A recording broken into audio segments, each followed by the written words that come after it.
number of times, and I think I'm going to try something a little different this year insofar as, like, I literally have written enough material about each of the sites we stop at, enough kind of background research of both, you know, kind of general history, but then Kerouac history, because every place we're going to be stopping at on the tour is linked by one thing. These are places that Jack either writes about or that can be linked to him through some kind of important biographical or kind of historical connection. So as we sit here right now, I do like to start off by showing folks this picture. And by the way, I'm doing a little bit more visual heavy stuff this year because I think it'll be easier to communicate things that way. These are all photographs of Jack at various ages, okay, from the point where he's in, okay, kind of middle school, St. Joseph's, verging on going to the Bartlett School, which is down towards Pawtucketville. We don't hit those spots here. All the way to photographs of him in his high school graduation picture, and then him his first year away from home at Horace Mann in New York City, where he went for a prep year. But anyone who has ever kind of read Jack's books, I like them to know that the focus of the tour is almost exclusively on the Lowell books. If you've never read Visions of Girard, it was one of Jack's 2 personal favorite texts. If you've never read Dr. Sachs, which is my personal favorite of Jack's books, that was the other book that he would cite as being one of his very favorites. And those are the books we focus on, okay? Events from Dr. Sachs, Maggie Cassidy, Visions of Girard took place literally meters from where we're standing. In fact, one of the reasons why his commemorative is here, I mean, there are a number of really nicely, richly poetic reasons. First off, okay, right across the water here, okay, just over this canal, used to be a big brick building which housed a place called Spotlight Print. This was the second location of Jack Kerouac's father, Leo's, Spotlight Print business. And when he moved the business here, that ended up, sadly, being one of the things that precipitated the Kerouacs leaving Lowell. Because in 1936, you had this massive flood. Okay?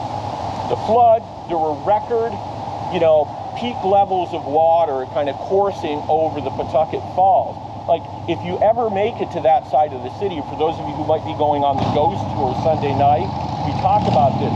The water levels were 20 feet higher than where they currently stand.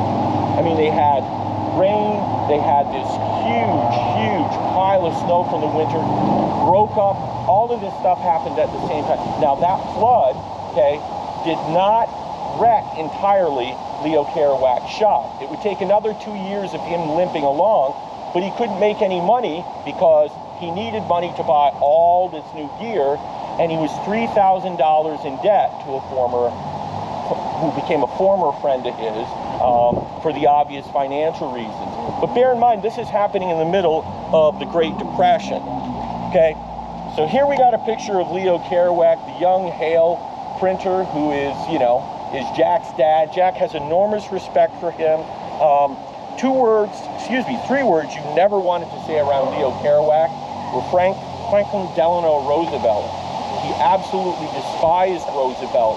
And in fact, you find that this town had some pretty conservative attitudes about politics, although this is an incredibly progressive town, and a lot of its attitudes about, like, say, desegregating schools. The first public school in the United States of America to desegregate was here.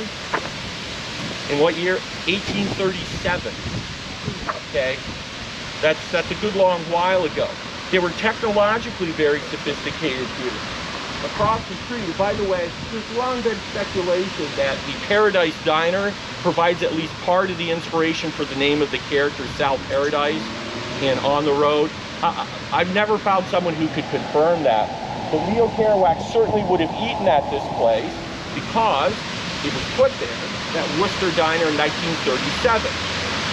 Behind that is the boot mill, okay? Across the water here used to be Massachusetts Mill, and talking about the mills gives me an opportunity to introduce this woman. That's Gabrielle Kerouac. This is a photograph from 1914 of her working in a shoe mill here in town. This was shortly after she moved to Lowell, and ultimately she moved to Lowell because she was going to marry Leo Kerouac. Okay. She worked pretty much an entire life in the mills. Leo Kerouac didn't work in the mills because, well, he didn't want to. He had a specialized skill. But at the time that the Kerouacs had Jack Kerouac, when he was born in 1922, the 113,000 people here, 75% of them were either first or generation immigrants.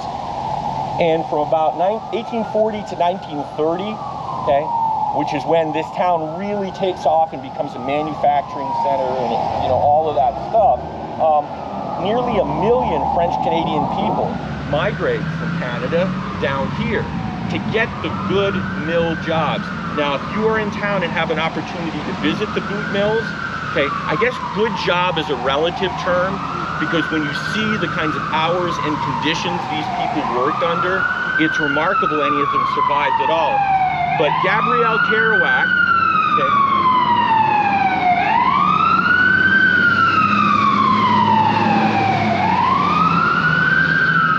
despite the fact that Leo Kerouac was a very stalwart, hale, kind of, you know, physically strong man, and, you know, definitely the head of the family, the real backbone of the Kerouac family always was Gabrielle. In fact, she supported Jack for long periods of time by her willingness to go back and work in shoe factories, even when she was living in New York City. Now, think about that picture of Leo I showed you, and look at this picture of Leo. This is not too long before he dies, okay? Life had taken a pretty serious toll on him. Now, there were a number of factors that played into that. You know, there was physical illness. He smoked way too much. He ate way too heartily. He drank. He gambled.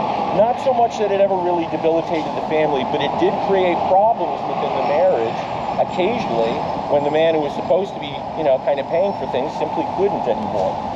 So I'm going to skip ahead here, okay? And I want to just tell you real quickly before we leave about the commemorative. The commemorative here was designed by this gentleman, Ben Woitena. Ben Woitena is an artist from Houston, Texas, okay?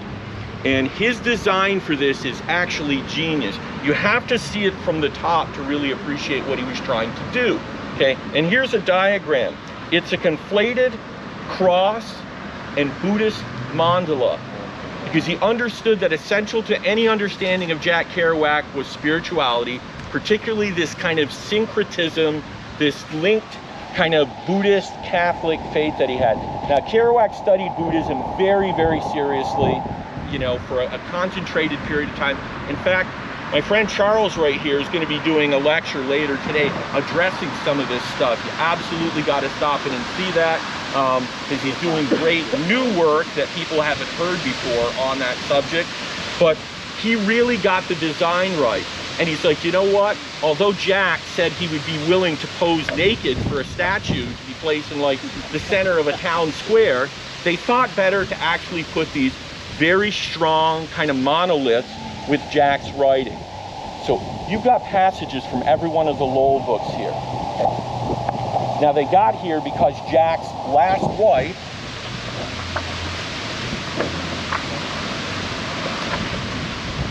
Stella Sampis, and this is her sitting next to Allen Ginsberg and Lawrence Ferlinghetti at the 1988 dedication of this site. If you know anything about Stella Sampis, she had one very, very strong trait in common with Jack's mother, Gabrielle. And I won't get into any kind of psychoanalytic, you know, projections here of, you know, it's like, oh, Jack married a version of his mother. But one thing that she actually was also a very strong woman, despite the fact that, like any good Greek, you know, daughter, mother, she was always very subservient to the people she was around. She never got married because, well, she fell in love with Jack pretty much the first time she saw him, and was willing to hold out the hopes that she would marry him one day. Well, she did. But she ended up in the middle of this whole issue of, like, you know, the Kerouac estate, and there's all of this speculation that I really don't get into, other than to say they finally needed to get clearance from her to place these tablets with Jack's work on it. And it was one of the first times she said yes to anything, because she knew that it was in the spirit of actually celebrating Jack and not making fun of him. Because guys, as you're going to find out as we take more, you know, see more places here in the tour, there are a lot of people here who didn't want this monument put here for Jack. In fact, one quote that I have to share with you, because it angers me, and I hope it angers you to the point where you're like, oh wow, you know, for all of the obstacles Jack had to fight, one of the ones that he had to fight was the public perception of him as nothing other than a bum. Okay? Now, any of you here familiar with a gentleman named Norman Podhoretz? Okay? How would you describe him to someone? You know, if you were saying somebody in 30 words or less needs to know this about Norman Podhoretz. Arch conservative. He started off as kind of a leftist, but then he abandoned leftism and became this arch conservative critic. Okay, he lobbied against this being put here for Jack heavily. How did he lobby? He was sending editorials to the Lowell Sun, to Lowell newspapers, saying, what's wrong with you people there for wanting to celebrate this writer? Okay, so this is courtesy of Norman Podhoretz. He says about Jack Kerouac, okay, Jack Kerouac lacked the two essential gifts of a true novelist. He could not create believable characters, and he could not tell a compelling story.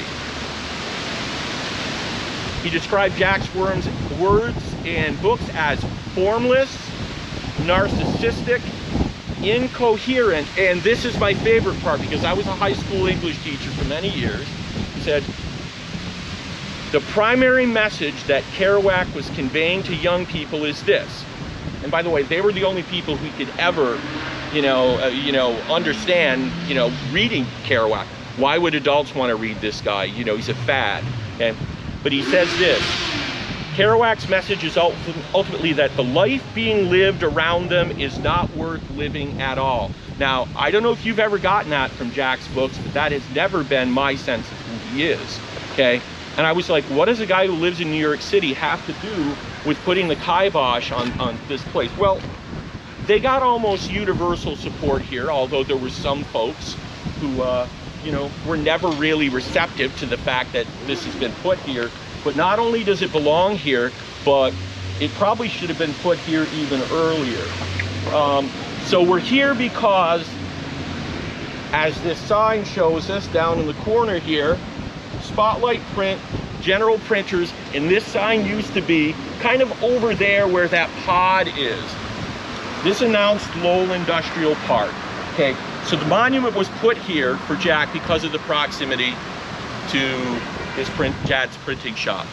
From where we're standing, it's not more than a mile to about 9 or 10 of the houses that Jack lived to when he lived in Lowell.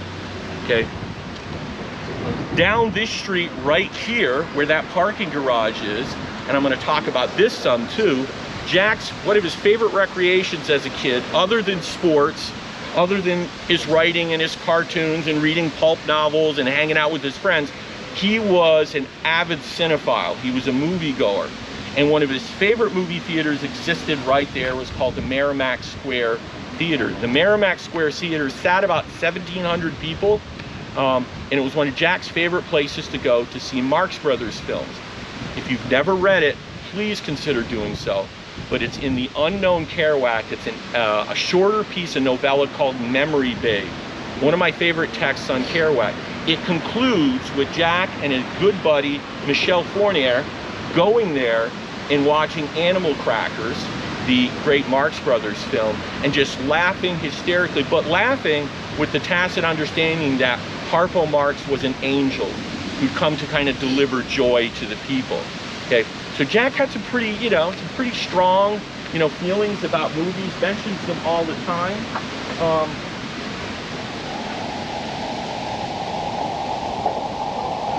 This is another great photo, early 30s. Where we are right now would be about in the middle of this big building. Jack describes this in his Lowell books as the Great Gray Warehouse of Eternity. This was the site of the Curran Morton warehouse. It was a storage place for cotton bales. It was massive. It was 12 stories high, okay? And one of the reasons why this place was kind of, important to Jack was not just that it was proximal to his father's print shop, but it was also, if you turn around here and you look, see that black door right behind us there? On that brick building, that's the side entrance, and we'll walk over towards it so I don't have to just, okay, that's the side entrance.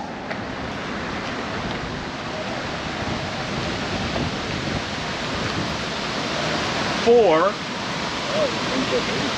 the B.F. Keith's Theater. Oh, wow. One of Jack's 2 favorite movie theaters in the city of Lowell, and we'll end the tour at his favorite. But this was his second favorite, and B.F. Keith's was a really, really big deal at the time.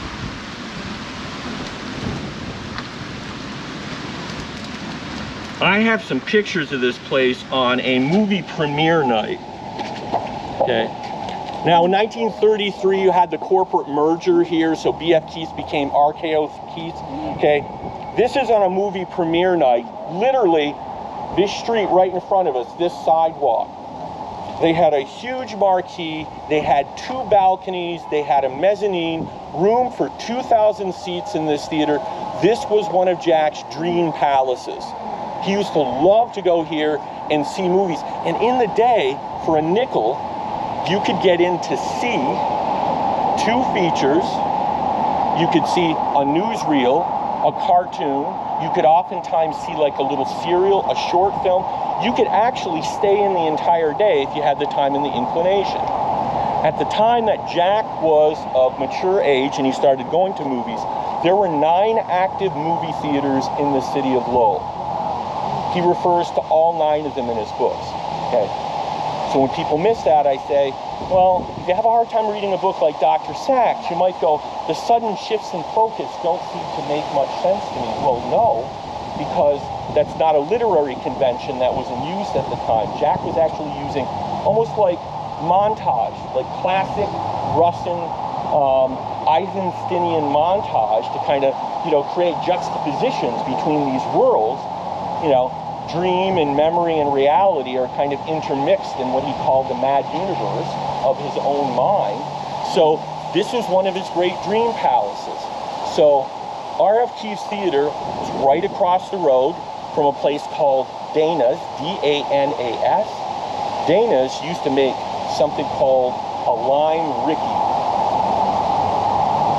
And if you like a soft drink, now I love sour, the more sour the better, okay? But they had all of these really unique drinks, and they stayed open late night. These mills were open 24 hours a day. So at any time of the day or night, you could hit one of any number of little bistros, little greasy spoons, dessert places, ice cream parlors, and Dana's was another of Jack's favorite places to go. He talks about its convenience getting there, because if you went to the movie with a girl and you wanted to have a little dessert afterwards, you could just pop right across the street. So guys, from here, we're gonna we're gonna follow along behind this building, because I have one really great shot that I want to show you, which will give you an even better approximation of where Spotlight Print is. In this picture, you got a guy named Benjamin Franklin Keith, okay? He's the founder, the proprietor, okay? And this is just a group of high mucky mucks here, okay? Not going to tell you who any of them are because they don't know who most of them are. But Jack actually was fascinated by signage, and you will often see him use, like, words or phrases in some of these. But underneath it says, the House of Perfect Sound, Vitaphone, okay? Now that's a big, continuous from 12 to 11 a.m. Do the math on that, okay? That's a whole lot of, time to go to the movies and do your thing. So it's closed for an hour from 11 a.m. Yeah, like literally it's open almost 24 hours a day. So Jack had access to that kind of thing. So let's go over here to get the one shot. Now, this was also the place where Leo Kerouac used to come and hang out backstage. And there's this brilliant and one of the few really light descriptions and visions of Girard. Okay, because that is very sad, you know, very pensive book. You know, I read it and it always makes me very thoughtful, at least for, you know, a couple of days afterwards. But one of my favorite sections is when Leo Kerouac, after a day of, you know, finishing up some print work. By the way, that print work wasn't being done here at the time, it was being done at the other Spotlight print location. He comes here, he knew all of the performers, he knew all of the kind of after hours routines and things like that. So he would come here and he would hang out with the performers and he would drink and carouse and play cards. And Jack has this kind of fictive retelling of his father playing cards with W.C. Fields. Okay? Wow. And his father did know W.C. Fields. In fact, his father was intimately familiar with all of the vaudeville performers, which, by the way, I kind of failed to say that. This wasn't just a first-run movie house. Oh. By the way, this actually is a street. It's called Fairweather Avenue. I finally discovered that in a 1924, you know, Lowell Atlas. I was like, man, there's a name for this thing. So, yeah, we were just blocking, we were creating bad weather after. So it's here where Jack's father would have these kind of, you know, these all-night card playing sessions. And it's a moment of levity in what is otherwise some very sad circumstances. But from here at the time, if Jack, you know, excuse me, if Leo was drunk enough that he's like, boy, I don't want to drive, and in Visions of Girard, he actually gets here on a motorcycle, you know, with the sidecar. His friend Manuel, he had a friend named Manuel Santos, who was his business partner at the time. Well, they're like, if they'd gotten on that motorcycle to try to get home, there'd been a fatality. So they could either get a ride with someone, or, like I say, literally, you just cross this bridge here, and the second you cross that bridge, you're in a place called Centerville. It's spelled Centralville, but it's actually locally pronounced Centerville. And you're just a few blocks away from West Street, where there's a Kerouac home, Beaulieu Street, where there's another Kerouac home. Farther down, you have Lupine Road and Burnaby Street, but all of those Kerouac homes. So you could even pretty comfortably walk there. And if any of you hangs out long enough, you're here until Monday and you want to do the Around the City walk with Bill Walsh, check your ego at the door, because Bill Walsh is, like, I think officially he's 114 years old, but Bill is in better shape than all of us combined, probably. And he just walks, it's like this 3.5 mile loop, and he'll take you to all of these places. But yeah, so it's not a huge walk to get there. This side, I don't want you to get run over, because that's not a way to appreciate the tour, I find. Okay, folks, this is a shot from 1934. Standing right where we're standing, looking at the back of this building, this would be like kind of where we are now, you can see. Now there's a little more foliage blocking the towers over on the old Mass Mill, okay? But if you look right here, there's a building right here that had a place called Owl Printers. Right next door to that is where Spotlight Print was. So across the canal, okay, there used to be a separate building there, and all of those places you saw on the sign were located in that building at 95 Bridge Street. It was called Lowell Industrial Park. Now, What year was that one from about? this picture right here, 1934. So Leo Kerouac, who moved Spotlight Print here in 1931, would have been in his shop there at the time. And the big huge building was there, so that was no trees?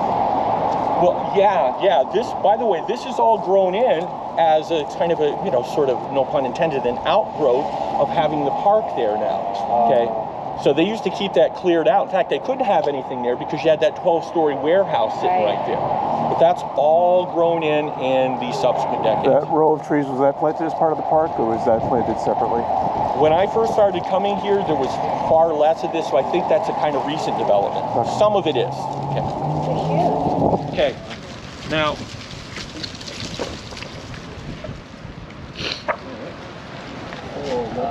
okay, I have a tale of two women to tell you here right now. On the left, we have a woman named Mary Carney. On the right, we have a woman named Margaret Coffey. Margaret Coffey's nickname was Peggy. Okay? They are the central hub around which Jack's romantic life turns, and Jack's probably most accessible Lowell novel, one called Maggie Cassidy. Now, sadly, the most important, or one of the most important sites in Maggie Cassidy is no longer with us. But if you look right across the water here, where this Middlesex Community College building is, okay, there used to be a huge entertainment complex there called, anyone know the name of it? The Rex Center. The Rex Theater, the Rex Center. If you wanted to, you know, schedule a really nice wedding reception, this was one of the places you could do it. If you wanted to go to the Turkish baths, you could go do that there. If you wanted to bowl or play pool, they had dozens and dozens of pool tables and bowling lanes. If you wanted to go see a professional wrestling or boxing match, this is where you go. They had a 1,200 seat theater if you wanted to go see like a band. And in fact, swing music was very, very much in fashion at the time. Jack was kind of simultaneously romancing both of these women.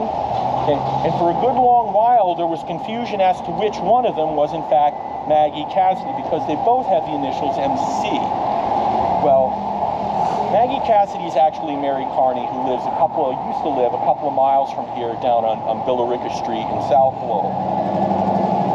Margaret Coffey lived just across the bridge in Centerville here for a long time.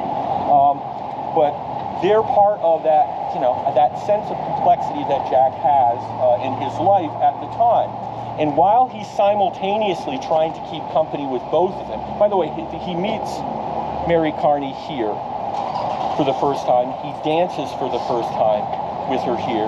That brilliant opening section of Maggie Cassidy when Jack and his friends are stumbling through the snow and they're all kind of goofing and pushing one another. And then they come here and they walk through the doors, and it's like this amazing change that happens.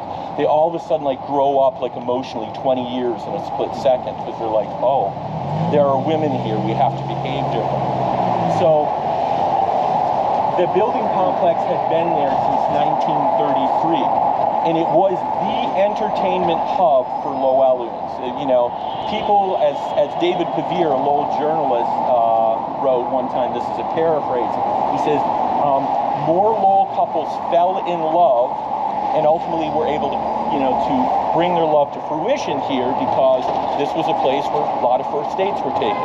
And again, you had places to go have an ice cream or a soda afterwards. You had Pages just down the street opposite the clock. Okay, so this place burned to the ground in 1961. They had a massive fire. In fact, I have some of the pictures of that.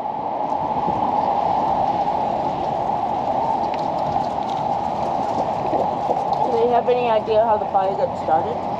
Electrical, old electrical circuits. Okay. So you can see the Rex Grill. Okay. Wrestling, fights, roller skating. I'm not sure if they were all done simultaneously. If they were, I would like. Okay. But you had 65 bowling alleys. Okay. 5 banquet halls. This place was enormous.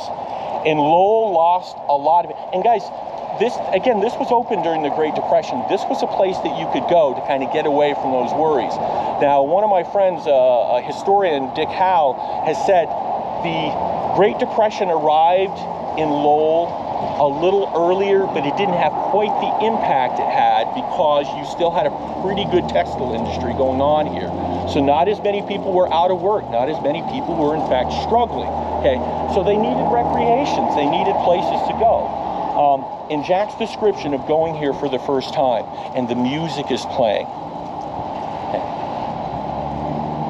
he sees Maggie through the lights, right, with the sound of the music, and like it's really transformative. It not only takes you to the place, but it makes you feel, it's like, oh, I get this, you know, especially at that really young age was Jack was at the time.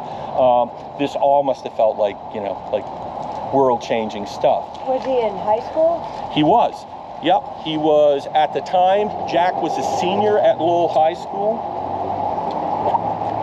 You know, I got this picture. The rec center's here, but I don't know if you can see this, guys, but literally, that's white because that's water. The Concord River, that's what runs by us here, because the Concord and the Merrimack meet just on the opposite side of these mills.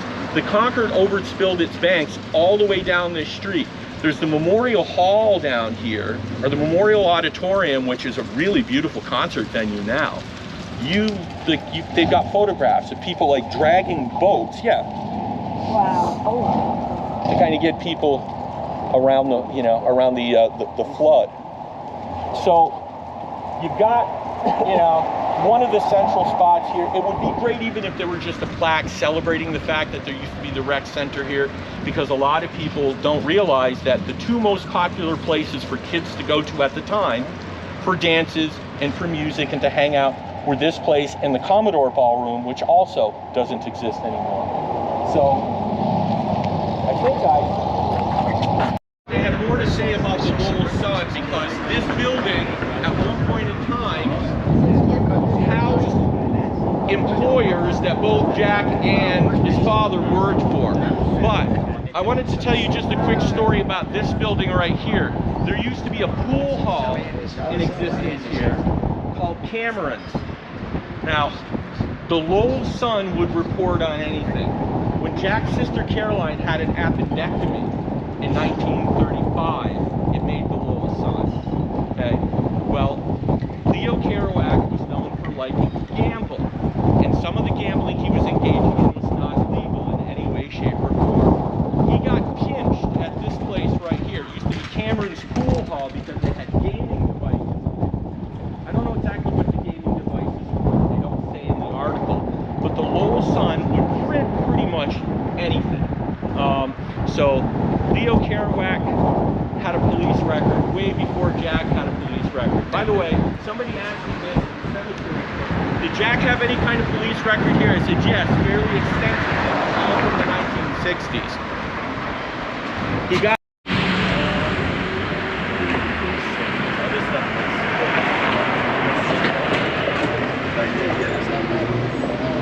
so folks, Jack Kerouac left Lowell in the autumn of 1939 to spend a prep year at Horace Mann Academy in New York City. He lived with family members in Brooklyn. But before he went there, his mother was very, very self-conscious about the fact that Jack was going to look like basically a peasant next to a lot of the rich kids he would be going to school with. So with her pittance of a wage that she'd saved for, you know, saved all the time, they stopped, and Jack describes this in Vanity of Doulouas. Okay, his mother went into the store that used to exist here, had a really cool sign, had a big vertical sign that said McQuaid.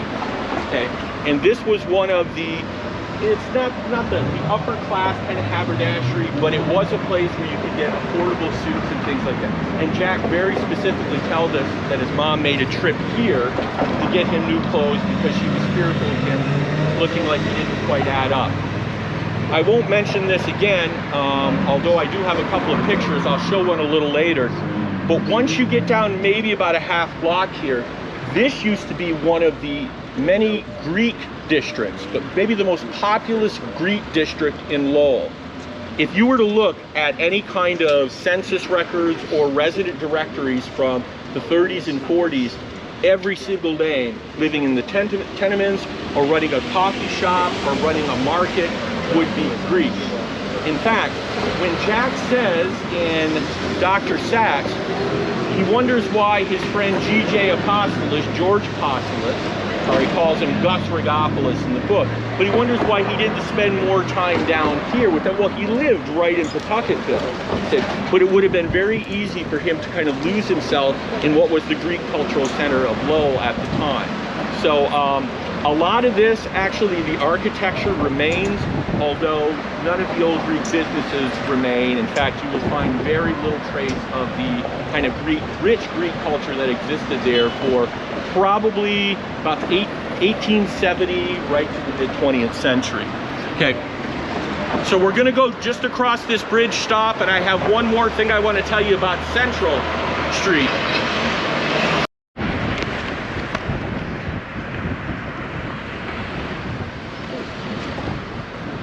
Sorry, I didn't.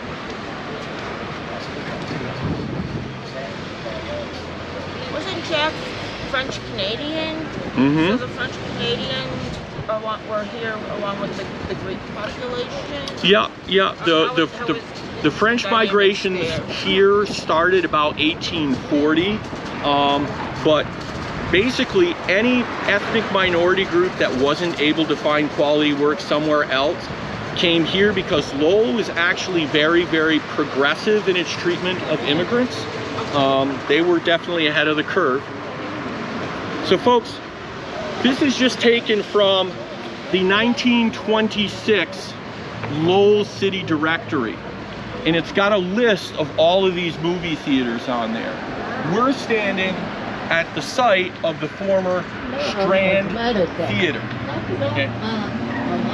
This was the theater that Jack actually was able to go to for free because he had a friend who worked here.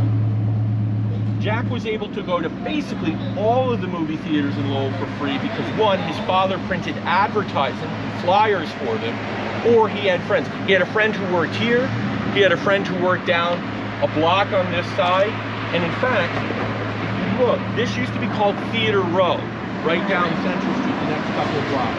So you had the Opera House, which was right at the corner here. They got this cool, kind of oddly shaped, wedge-shaped building there. That used to be the Lowell Opera House. You've got the Rialto Theater, which was actually a train station. You can't see it from here, and I don't want to walk you down that much more because there's a couple of crossings that are a little hairy. But it's got two big turrets up on it. It was originally the Boston and Maine Railroad Station. It only lasted, you know, it's the main railroad station for about 20 years. So when Jack talks about catching trains and things like that, he's actually being a little anachronistic in the text of his books, because he makes it sound like the train station was downtown. It was downtown, but in 1904 or thereabouts, it moved to Middlesex Street, kind of a different section of the city. But this was a place that Jack could go and basically get into any movie theater he wanted. This is what the street looked like at the time. This is 3839, so you've got the big impressive marquee here. You had Theater Voyant that was on the other side of the street. For those of you who've been here in years past to Lowell Celebrates Kerouac, there used to be a nice club where they would have like opening events called Cappy's Copper Kettle. That was actually the site of Theater Voyant for a good long time. And when I say that these places were impressive, okay, architecturally, the theater was quite tall, but here is the Strand Theater, the one that was right here. Now, the marquee would be up above us here, or right about at the roof level here of this this brick structure, okay? But they always had really impressive architecture for these buildings. So when you went to a movie, you really were going to a movie palace, because they often were architecturally the most beautiful buildings in the city. Now, this is where the old railroad station was and where the Rialto Theater was for a good number of years. George's good buddy, George Apostos, who I mentioned, worked there.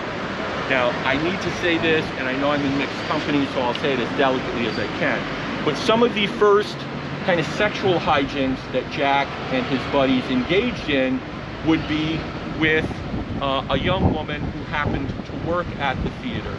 And she was known for being rather generous, I guess, with her charms. So these weren't just sites where Jack could go see movies. These were places where he actually kind of also sexually matured, as much as that's mature sexual behavior. I'll let you decide. Okay. One more picture I wanted to show you here. And this is taken just a couple of blocks down the street we passed, okay, and it's got all of the Greek names labeled. So this is the Greek district that you had on Market Street, which runs parallel to Merrimack, like for a really good distance across the city. So yeah, and Jack went to school with a young man named Hercules, okay. He went to school with someone named Iliopolis. He went to school with, there's a couple more on here, I may not be able to, so Tacos is on here, T-S-O-T-A-K-O-S. And Giavas Market was a very, very, very famous Greek market here. You don't have these much anymore. Now you have a few little shops, like corner shops, but in Jack's day, that's where you went to go shopping. They used to call them variety stores. In fact, Jack had favorite variety stores that he also writes about in his book. Do you know if the Professor Giannis who wrote about Kerouac was related? He is absolutely related to that. Yeah, and have any of you ever heard the interview that Charles Jarvis did with Jack Kerouac?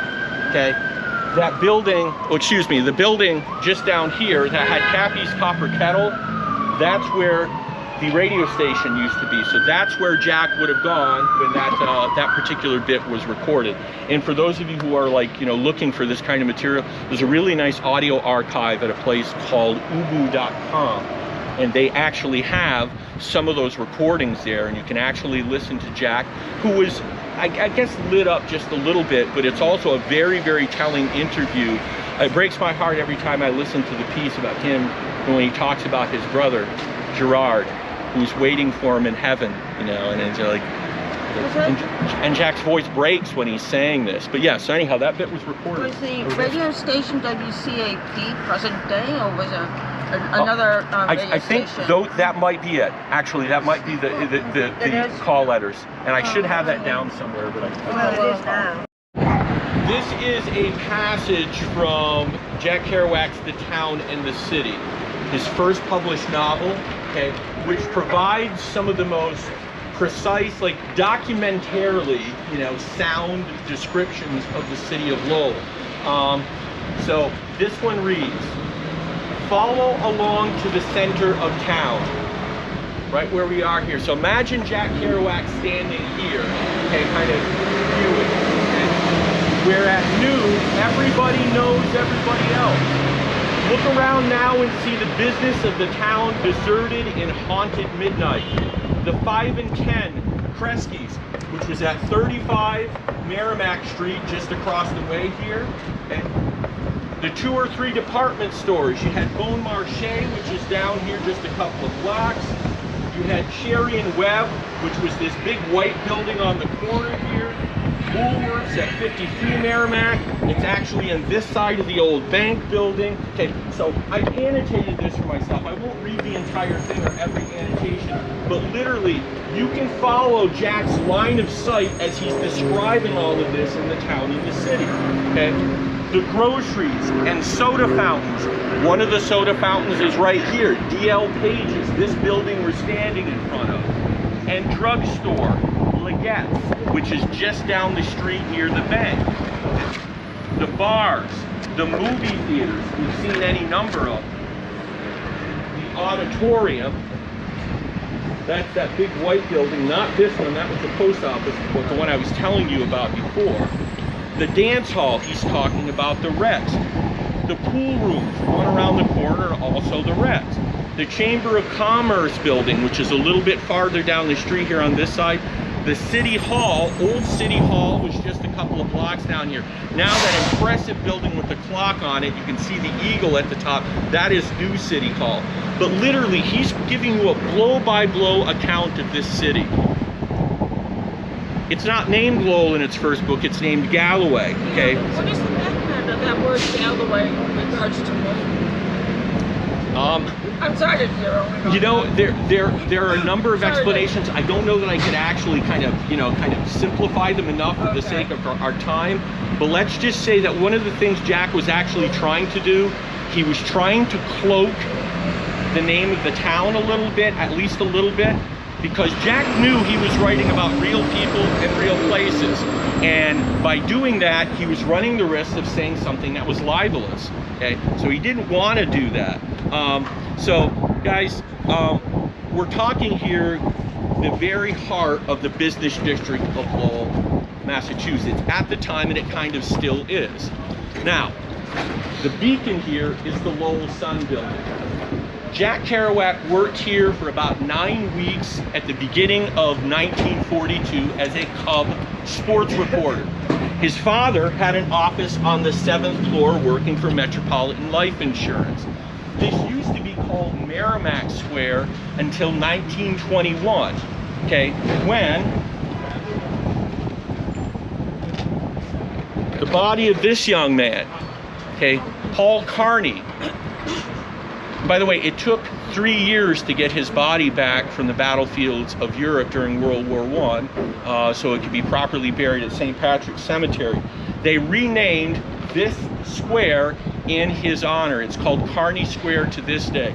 There's also a kind of Saving Private Ryan kind of thing going on here, because the Carney family sent 5 sons to World War I. 4 of them returned, okay?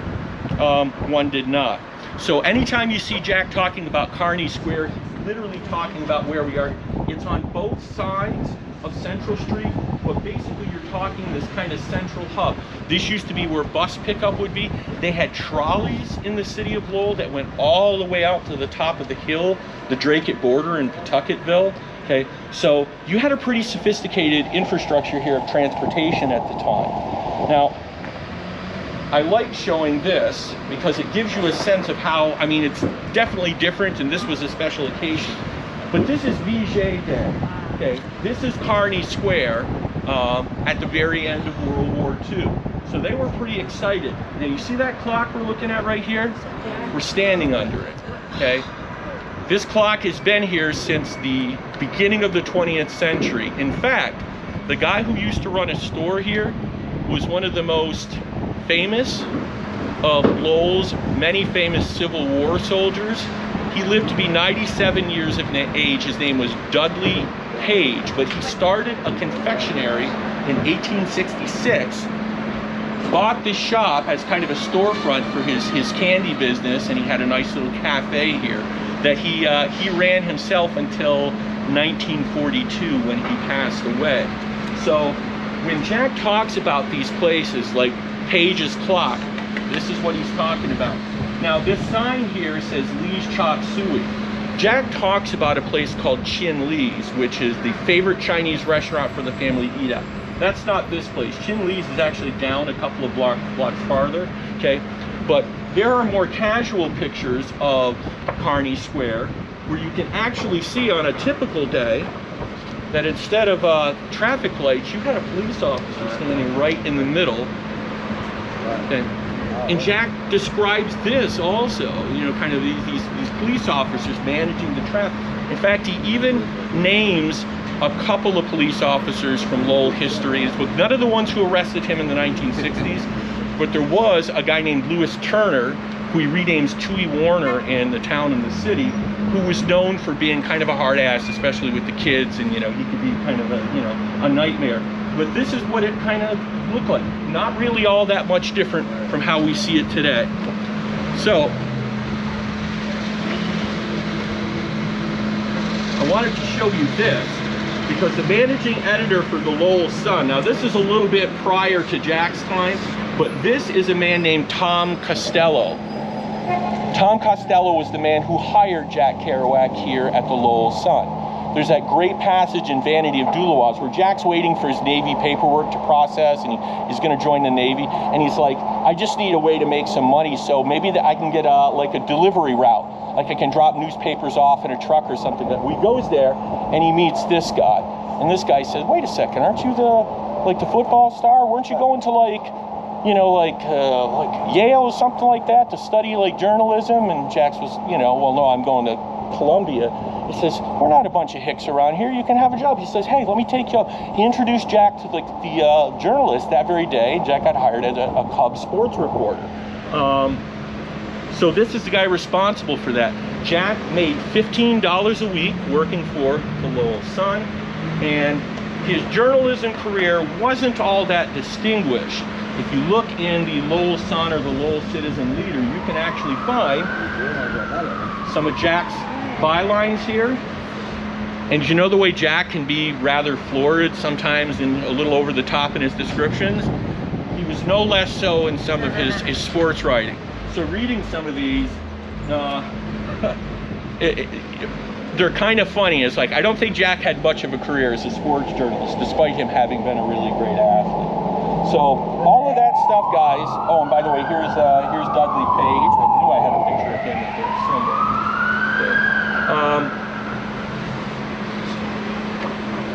I wanted to tell you one more story about another writer, and he's not mentioned very often. If we could just step off to the side here.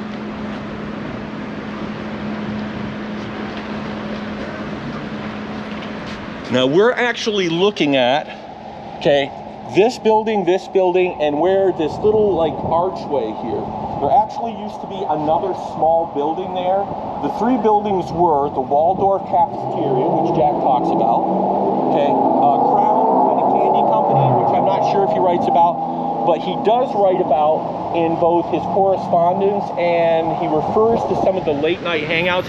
This was one of the great late night hangouts for young people because it was open until all hours of the night. It's called the Plaza Lunch. Jack was part of a discussion group called the Young Prometheans, okay? And on the kind of one of the outliers in that group, and this is one of the places they would meet and have their discussions, was a gentleman named Merrill Barmer. Nickname was Mike Barmer. He's probably the second most famous writer to come out of the city of Lowell, although almost nobody knows anything about him anymore. College educated, got a degree in journalism. Mike Barmer made his career writing for television. So if in the 1960s you ever watched a variety program, so if you watched Steve Allen's program, or Jack Parr, or the Smothers Brothers, or Red Fox, or or Ernie Kovac, any of these people, he was one of the head writers. He wrote 20 plus Dean Martin roasts. If you've ever seen any of the Dean Martin roasts, they're not only classics, still hysterically funny. And he wrote one of my favorite bits of television comedy of all time. He wrote something called Went with the Wind, a spoof of Gone with the Wind that was done on the Carol Burnett show. In fact, Carol Burnett loved his stuff so much he wrote numerous sketches for her. But one of the funniest is this one, where if you've ever seen the costume, literally Carol Burnett's character is doing a spoof of Scarlett O'Hara, comes out wearing an entire set of drapes. Very, very funny stuff. So Jack rubbed elbows with Mike Barmer here. One of the reasons why that's also kind of important, because there are people who are like, Jack had this long kind of, history with anti-Semitism or something. Mike Barmer was Jewish, came from a Jewish family. Kerouac spent plenty of time in his company, at his home. No evidence, anti-Semitism that I've ever seen in his descriptions of him. And Barmer, years later, would talk about having spent that time with Jack, and a number of people that Jerry Nicosia interviews for his Memory Bay biography, Jack's Friends, talk about it. It's like, yeah, it's funny that he never came up in any of the books, because he and Jack would go back and forth and had very different attitudes about writing and what their goals were. He said, but we had a bunch of young guys who were actually quite good writers. Ian MacDonald, John MacDonald, another Jack's Friends, was a published poet by the time he graduated from high school. So, guys, we're right at the downtown hub here. We're going to go down just a couple blocks and take our first right down here. But guys, I want to tell you about this, because this is also a really, really important site in Kerouac books. In every one of his Lowell books, there's at least one mention or sort of oblique reference to a place called Chin Lee. Chin Lee Company was a Chinese restaurant. They were able to advertise without immodesty themselves as being the most popular Chinese restaurant in Lowell. They were, in fact, for 60 years. Okay. The location was right here, but the entrance to Chin Lee was around the corner. Now, we've got Dong Wing in the background. He was one of three kind of proprietors here. There was actually nobody named Chin Lee. You had someone named Chin Tom, and Chin Yu, and Dong Wing. The Chin Lee character that Jack talks about in his Lowell books is sort of a composite of all three, okay? But the Kerouac family was close enough with Chin Lee that they exchanged Christmas gifts. And Jack talks about Ming vases that they got, or lychee nut they would send, that had come all the way from China. So this was a favorite eating spot for the Kerouacs. And now this is the inside of Young China Restaurant, which is the restaurant that was here beforehand, but it was actually a pretty, spectacular eating experience there. And when Chin Lee took over the place, they actually installed They had 7 nights a week. They had a house band, like a small orchestra that used to play there. So for your dining pleasure, you could actually get a full night's entertainment with music. Here's the cover of one of their menus. One of the reasons they were so successful with the kind of working class Lowell crowd is that they served Chinese specialties, but they also were not afraid to mix in a lot of local stuff. And I've seen their menu, and there's just as many kind of, you know, I mean, I think they actually have, you know, stuff that you would associate more with French Canadian families than you would ever associate with the, you know, kind of Chinese crowd. So here's another sign. This is the chop suey sign. This is looking from the opposite side of the street. And this is one of my favorite postcard shots.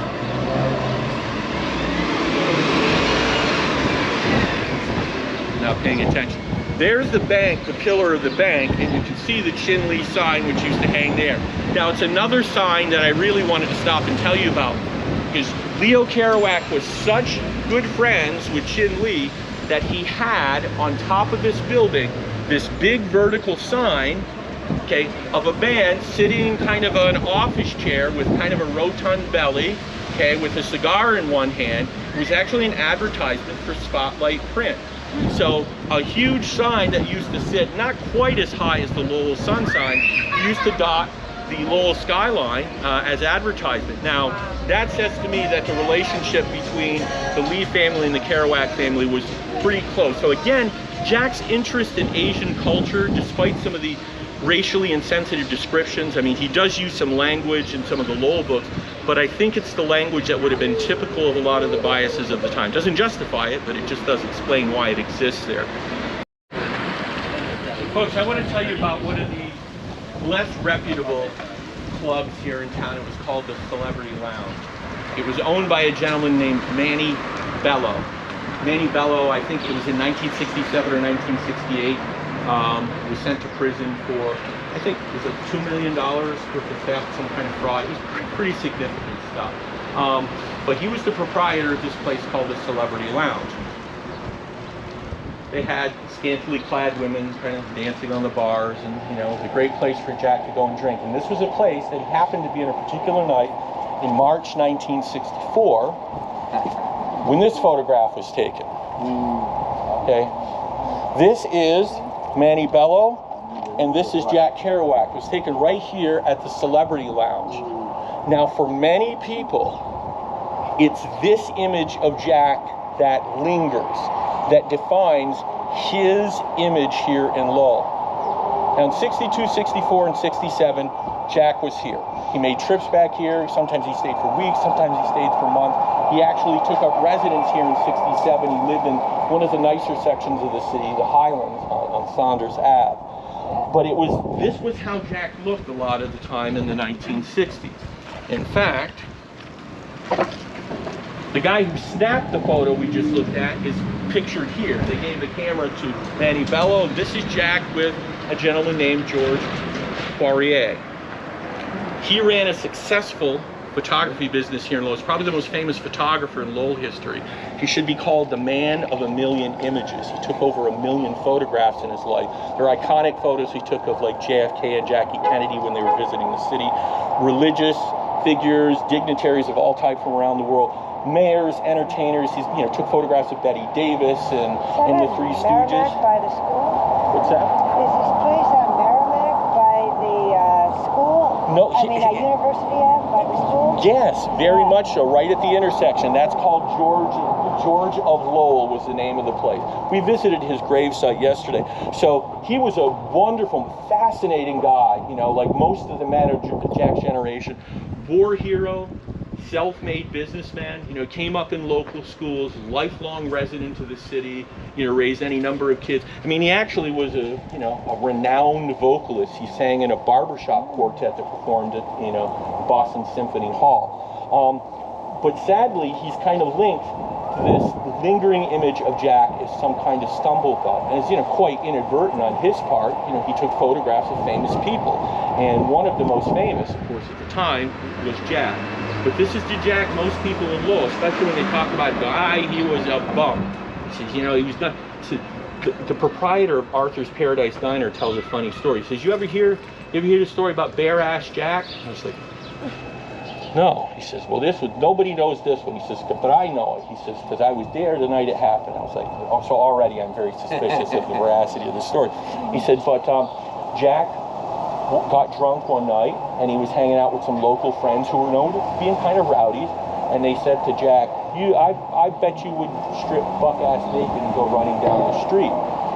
Well, Jack had a friend that he actually streaked with once in the 1940s, a guy named Bill Canestra. Okay, if you've ever read any of his books, he was the guy who died in that horrible subway accident. He was a real kind of risk taker, kind of a proto-beat figure, never wrote anything, but he certainly modeled the kind of reckless behavior that we think of as being associated with the beats. So Jack was like, I used to streak all the time. So supposedly Jack took off all his clothes, went running down Merrimack Street, ran down Bridge Street, and then vaulted over the bridge into the canal. Okay, so that's bare-ass Jack's story. He says, I know, I was there and I saw it. And he says, and in Kerouac, he says he came out and he says, don't look at me. He says, the water's really cold. What was the photographer's name, Kurt? George Poirier, Poirier. Completely different picture of Jack Kerouac. This is the one that I'm most interested in. Most of Jack's greatest athletic feats as a star athlete on the Lowell High School, not football team, but track team, took place right in this building. This is the Lowell High School Annex. This is where the indoor track in the basement level, appropriately enough, there's a theater down there. Adjacent to where the track used to be. There's not a track in here anymore. Where the high school poetry competition is often held, and I just kind of love that overlap between writing and poetry and athleticism, because Jack was definitely a scholar athlete of the top order. So here's a 1938 photo from the Lowell Sun, okay, and in the middle of this picture right here is a young Jack Kerouac, who was that particular year the best sprint hurdler on Lowell's team. In fact, he could be counted on to run anything from the 30-yard dash up to the 330-yard dash. He would run all the hurdles events, and he would also long jump. So Jack was a superlative athlete. So his descriptions of that stuff are not exaggerated, with one notable exception, okay? One night, Jack and his Lowell High School team were competing against Worcester Classical, which is a team from Worcester High School. And the big deal was that Worcester Classical had a number of African-American athletes on the team, one of whom was like state champion in a couple of events. Well, Jack writes this incredibly vivid description of not just, you know, like a sprint competition, but like right inside his mind, all of the things he's thinking. And Jack manages to beat this man named Matthew Jenkins, who was a state long jump champion. Jack beats him in his sprint that night. And it's like this big moment of victory, and his father is like, you know, is my son the champion? And there happens to be that Margaret Coffey is here for this event, so Jack's girl gets to see that. It's one of the few times in Jack's literary career when he outright lies. That never happened. Not that it never happened, it didn't happen the way he said it happened. Yes, I've got the clipping for that very, very meet, and Jack came in second to Matthew Jenkins in that race. So it's almost like kind of a projection of what he wanted to have happen. It's one of the few times that he exaggerates his athletic competition, or his athletic accomplishments. And in his senior year at Lowell High School, and this is one of the reasons why folks had been trying to lobby to get Jack into the Lowell High School Sports Hall of Fame. I think he belongs in, but again, that reputation he developed in the last decade of his life has lingered so badly that people forget that Jack was a stellar athlete. In fact, this year, he scored more points, more consistently than any other athlete on the team. So that means every meet in and meet out, that he was there scoring points. The third person down on this list is named Kuman Sellis. He's in Lowell High School Sports Hall of Fame. Chet Lipka is in the High School Sports Hall of Fame. Joe Kulis is in the High School Sports Hall of Fame. Mickey Sweeney is in the high school. So a lot of these guys, Jim Dowling, all of these people, for some reason Jack Kerouac isn't. Despite the fact that he was a three-sport athlete, also happened to be a top-flight student. So ethnic bias, you know, I don't know. I think it really is still the residual of Jack's, you know, reputation as kind of a drunken stumble bum late in his career. It's a little bit like the Pete Rose story. Don't even get me started. Yeah, I was. Oh, they're putting the windows in. So, folks, Jack Kerouac talks about when he either sneaks out of class or he's on his way out of school at the end of the day that he used to like to stop with Margaret Coffee under their favorite meeting spot under the Lowell High School clock. That's the actual clock. Now notice, it's a gift of the three classes of 1937, 38, 39. In fact, the clock was installed here in June 26, 1937. Okay, so through the fundraising efforts of, you know, three subsequent classes in Lowell High School, they were able to put up this beautiful clock. It was made by O.B. McClintock, who were very famous clockmakers. In fact, stained glass panels and everything were refurbished just a few years ago. But this clock is similar to ones you will see outside of lots of other public buildings, but this has always been known as the Lowell clock, the Lowell High School clock. So this was a meeting spot, oftentimes for folks who wanted to sneak, you know, hold hands a little bit, maybe get a little smooch from, you know, boyfriend or girlfriend while they were coming out of school. So Jack writes about this in at least a couple of his Lowell books. And I also want you to notice this sign right here. Now, Jack was, as I mentioned, a star athlete, and I have a number of photos of Jack Kerouac and his high school football teammates. That was his best sport, right? And here is, in 1938, the lineup of Jack's, you know, of Jack's football team. And if you go down the list here, you will notice John Kerouac.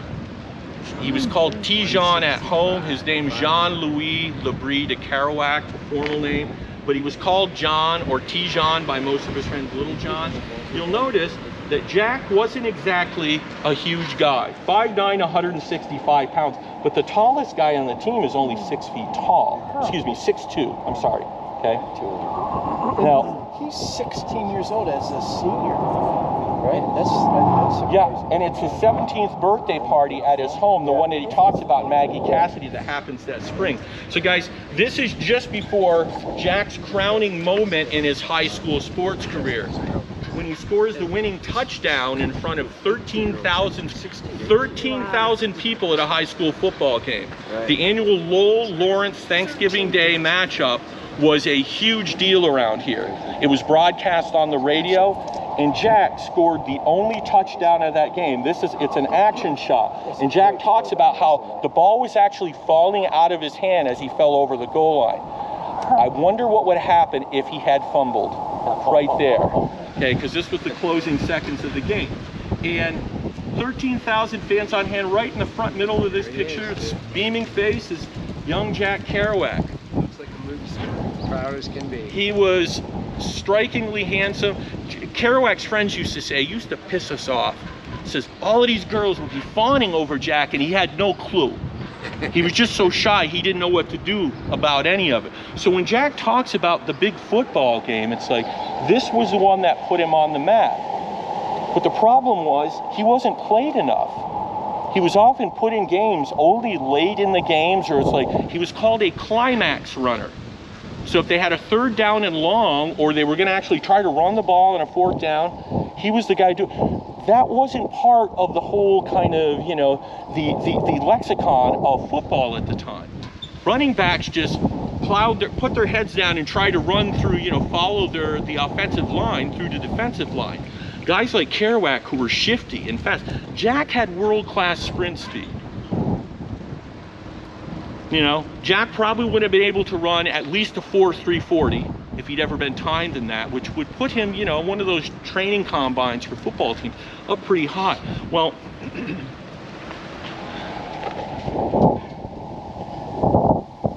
wanted to give you one opportunity here to see. I hope I still have it somewhere close by so I don't take too much time doing this. Guys, we're looking at a historical marker here that says Kumancella Square. And as soon as I can actually get it, it's going to be right here. This is John Kumancelis. He becomes important to our story of Jack Kerouac because, one, he was one of Jack's high school teammates. In fact, when he beats a young man named Kazarakis during that senior year in high school, it was a big deal because everybody was like, Kazarakis is the future of the track. He would become the future of the track team. The year after Jack graduated, he became the #1 track. He got a full track scholarship to the University of New Hampshire. Okay, here he is. I mean, there are dozens of pictures of John Kumancelis in the Lowell newspapers. Okay? I mean, his track accomplishments here were legendary. He was going to college at the University of New Hampshire. He was his freshman captain of his track team. He was an excellent student, but in 1943 he volunteered to serve in the United States Armed Forces. And of course, you may be able to guess, since there's a marker here for him, he didn't make it out of World War II. Okay? In fact, he never made it to combat at all. He died in a training accident in the American Southwest. A plane that was piloted by one of his comrades, Vincent DeSalvo. This plane is the exact kind of plane. And it was huge news in February of '44 when John Kumancelis had a funeral at the Greek Orthodox Church. You can see the gold dome of it from various spots in the city. It's a really new building. But they had an insane number of people, a standing room only. Now, because he died in the war and he had kind of a spotless record here in Lowell, he is in the Lowell High School Sports Hall of Fame, and he has a square named in his honor. This is not to take anything away from his accomplishments. He was a superlative young man. He really deserved all the plaudits. But one of the things that I wonder sometimes, if it were for those few months in the 1960s, if Lowell would feel a little bit different about Jack and what he actually did for the town, because he's continued doing more for the town than, you know, probably any other celebrity, with the possible exception of Betty Davis, to come from the town. Last thing I want to tell you about John Kumancelis, he had a younger brother named William Kumancelis, Billy Kumancelis. In the 1960s, when Jack was in the midst of the kind of drunken behavior I've been talking about, he had an unofficial bodyguard here in town. That unofficial bodyguard was named Billy Kumancelis. So his younger brother kind of protected Jack, because Jack was known for going into bars, jumping up on the bar saying, "I'm Jack Kerouac, the greatest writer in the world," and people go, "Shut up," and you know, he would mouth off, and he got 86 from every bar in town, but he would sometimes get beaten up. And a couple of very severe beatings happened here in Lowell that some people say contributes to what Jack might have had, like, you know, multiple concussion syndrome, and it might have been one of the things that forced him to self-medicate. I don't know that for sure, it's really just speculation. But Billy Kumancelis was one of Jack's pallbearers at his funeral also. So his connection to the Kumancelis family is pretty extensive. In fact, one of the music events we had just a couple of nights ago, George Kumancelis, who is Billy's nephew, was actually performing music there. So their story runs parallel. And by the way, Jack lost a lot of buddies in World War II.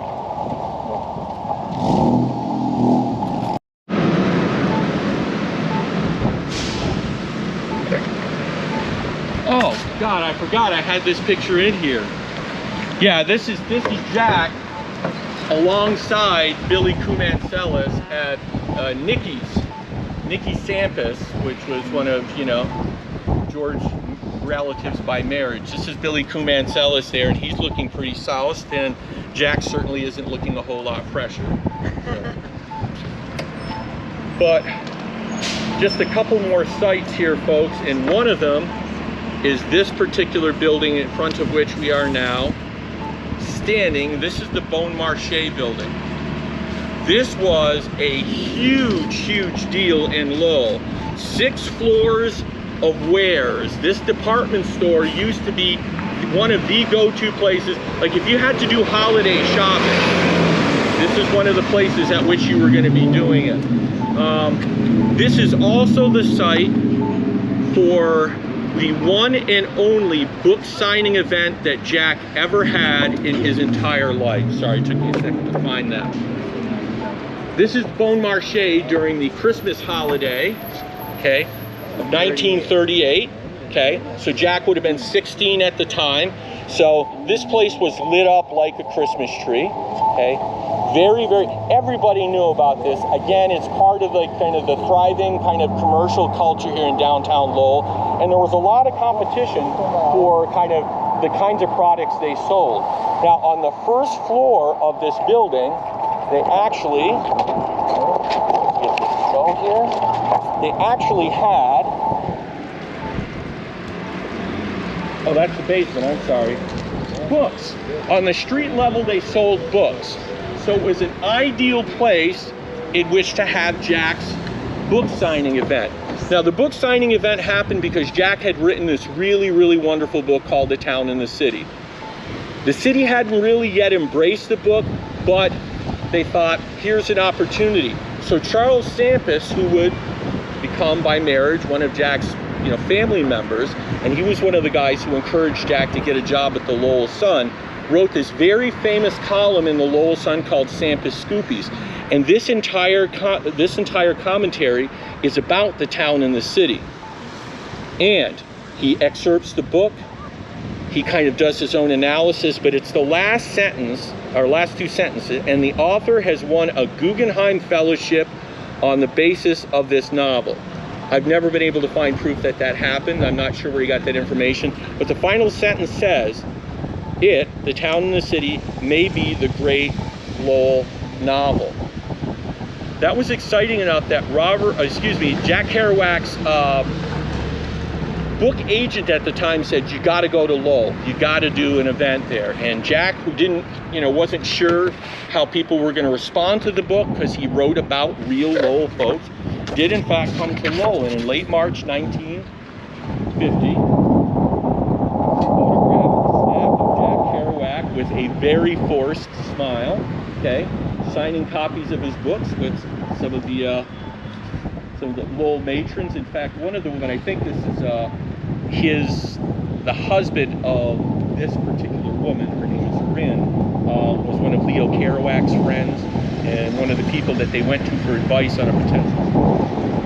And here's a better photograph of Jack, looking a little more relaxed at the same event, okay? Again, movie star, good looks. That happened here on the first floor, okay? And in fact, Lowell did respond pretty well to the book, and they did several features where people were like, who is this character? Who's the real person?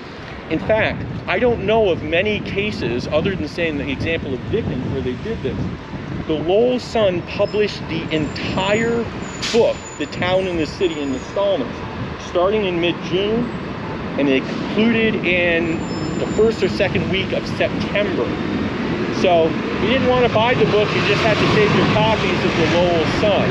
So I've actually gone back and I said, this is the entire text of the book. So they did what they could to promote it here, but the book, as Spike Morissette, Armand Morissette, Father Morissette said the book was probably not spicy enough. People wanted, I guess, a little bit, he had beautiful, kind of languorous descriptions sometimes of the landscape and the people. But when things got too spicy, Lowell didn't like that any better. So, okay, the last place we're going to go, we got to hoof it just a couple of blocks here. We're going to go down past the library, and then I think that will be the conclusion, folks. I've lost track of time. There used to be a street called Prince Street there, P-R-I-N-C-E. Prince Street had a place called L'Etoile. L'Etoile was the Star. It was the most popular French-Canadian newspaper in its day, and it's where Jack's father, Leo, learned to set type, sold advertising. He used to translate stories from English language newspapers into French, okay?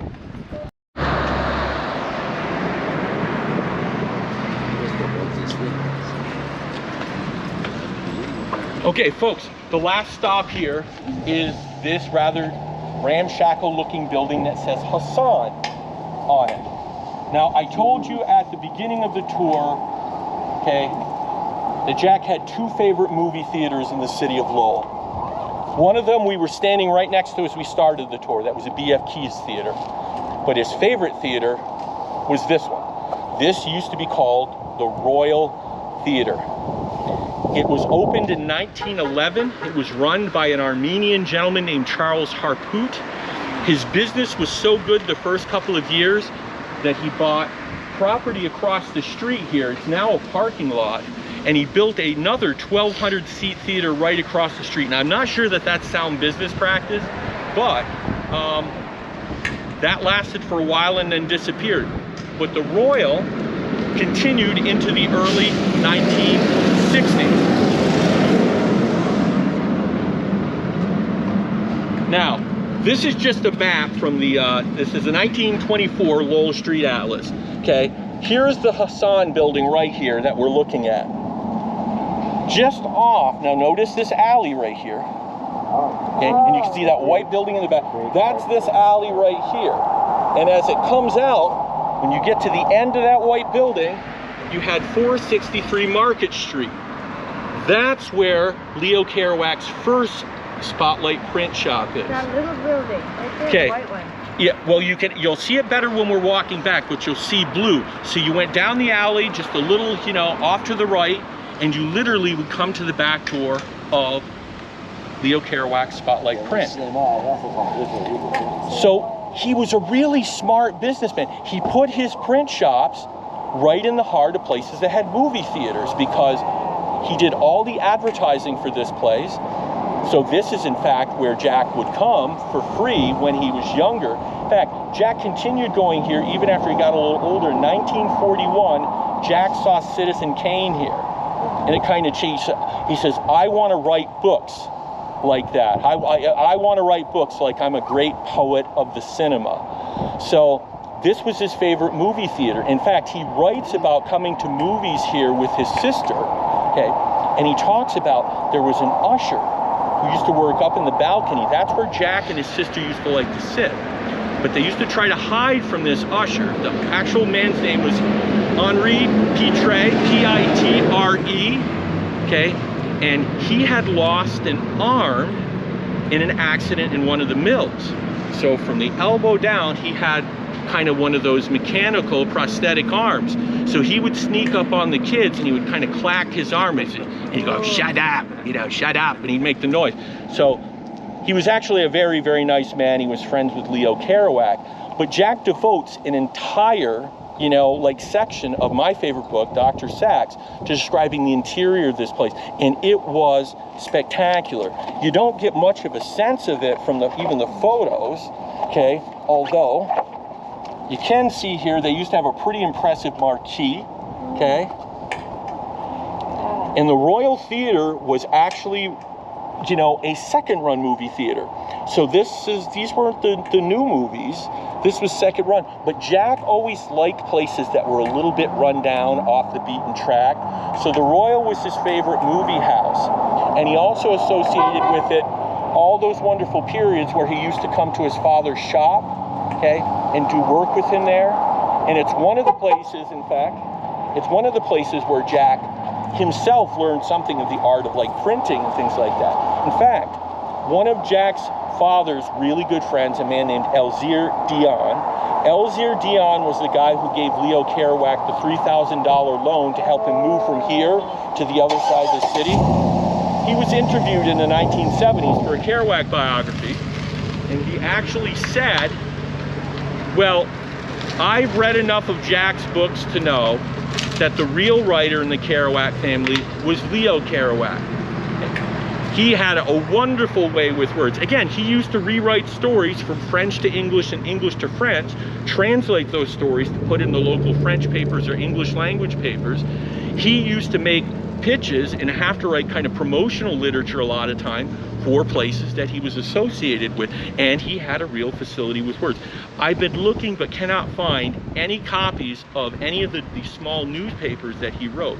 Leo Kerouac wrote something called the Lowell Spotlight, called his print shop Spotlight Print, but he called this little newspaper the Lowell Spotlight, where he would go around and watch movies and review movies and do interviews with celebrities. So he was pretty well connected in that way. Now, there's a bit of good news associated with it. It looks like it's ready to fall down, but it's actually being rehabbed right now, and they're going to open it as a kind of cafe, sort of cultural center. And somebody who has ownership of the building, who knows the family that owned it, they actually have the original marquee for the building, and they plan to install it inside as a kind of reminder of the building's history. That makes me very happy because Lowell has torn down a lot of Kerouac specific sites, and that pains us to think that, oh, you know, on these walking tours, you just have to point to an empty space and say something cool used to be there. Now, if you look right in between the buildings, if you see that gold domed roof, That's the Orthodox Church. that's the Greek Orthodox Church at which John Kumancelis's funeral was held. In fact, I have one picture in here. It's basically the honor roll of all the Lowell soldiers of Greek extraction who fought in. So this is their honor roll, and if you look closely on this, you'll find, I think I got it up to 13, and I got a few of them here with the arrows, but it was kind of pointless because they were so small. These were all classmates or friends of Jack Kerouac's from the Greek community. So some of these guys were some of his very, very best friends in high school. Last thing, and this is just like local history, Jack used to see a lot of Western films here, and he talks about how people like, you know, like Roy Rogers and Tim McCoy were some of his great idols, but his favorite on-screen cowboy was a guy named Buck Jones, and he refers to him a number of times in his Lowell books, and how when they used to play like cowboys and Indians and things like that, it was always considered a privilege to be the Buck Jones character. Well, Buck Jones visited Lowell. In fact, this is him standing in the middle of the street with a Lowell traffic cop in the late 20s, early 30s. That's as closely as I've been able to date this picture. Now, this is the fire at Coconut Grove in Boston. It's one of the deadliest fires in American history. Over 400 people died in the Coconut Grove fire, which took place in Boston. One of them was Buck Jones. And Jack actually alludes to it in a bit of correspondence, because every time, Jack was acutely sensitive to death. Anytime he lost someone from his pantheon of heroes, his group of friends or family members, that registered very deeply with him.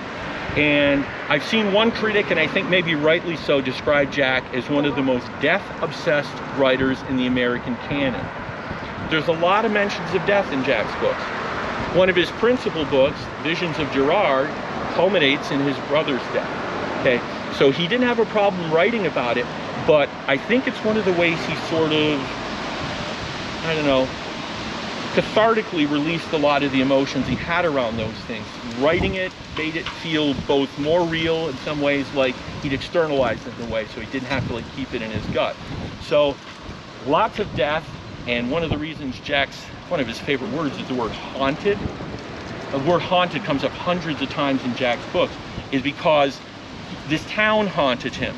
He never forget. He could be sitting in a cabin on the top of Desolation Peak in the Upper Cascades, and Jack would still be thinking about friends living on Salem Street, or his friends living in Pawtucketville or Centerville, when he's in the midst of this naturally incredible landscape. So this place, as Jack says in a quote that I opened with yesterday at my cemetery tour, was his Lowell kingdom of the mind. Okay, it wasn't just a real place that he occupied, because he writes about hundreds of sites of Lowell, but it's also a place that so thoroughly colonized his mind that even when he's going through middle America and he would see a red brick building somewhere, it brought his thoughts right back to Lowell. When he would go into a greasy spoon to eat, one of his favorite greasy spoons to eat at was just a few blocks down here. Okay, it immediately brought him back to the sights, sounds, and smells of Lowell. If you're doing any of the subsequent tours, or you want to do a little exploring on your own, guys, if you go down about 2 or 3 more blocks here, there's a huge, tall, cathedral-like building called St. Jean-Baptiste Catholic Church. Okay, that is the Catholic church at which Jack's funeral service was held. And there's some very famous archival photographs of him being led out of that church by his, obviously by his pallbearers. But you could go up and down these streets, and Jack has probably written about at least one building or one specific location on every single block. So when we say Lowell celebrates Kerouac every year, I said I think it's only fit because he celebrated Lowell in every one of his books. So Kerouac celebrated Lowell, so we celebrate him once a year here. So you guys are hardcore. You're here right at the end. So thank you very much for taking the tour with me and taking all of this time to listening to my blather. I'm pretty easy to get in contact with if you want follow-up information or clarification of anything I've said. If you're interested in any of the photos or things, again, contact me. None of the stuff that I have here is, you know, it's like proprietary. It's all in the public domain. It's just a matter of finding it, and that's what the fun of this whole job is for me, is discovering the stuff to begin with. Another one of the